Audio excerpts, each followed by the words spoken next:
my name is Winnie, and I'm from Kao Ming Machinery Industry Corporation. And this is our newly machine that we first showed in IMTS show. And Kao Ming Machinery have founded for more than 50 years. To 2020, we already founded for 54 years. Then we are a major in double column machining center, and our double column separate into boxway and linear way. Our boxway include the gantry type, panel type. Also linear guideway include gantry type, but 5X machining center. And we have wide variety of head attachments, so can let our customer manufacturing be flexibility and diversity.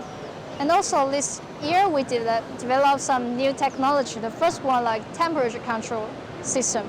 With our temperature control system, normally one machine warm-up time about need 2 to 3 hours. But with our system, that you can just need 20 minutes to 30 minutes to finish your warm-up. So it can help you save the energy and also save the time.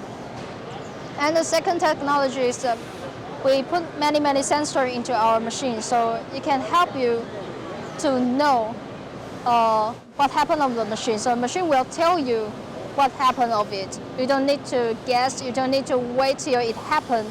You can prepare for everything in advance. If you have any machine needed, or you have any machine question, or you need service, you can contact our Mexico partner, ALTTEK. Thank you, we are Kao Ming Machinery.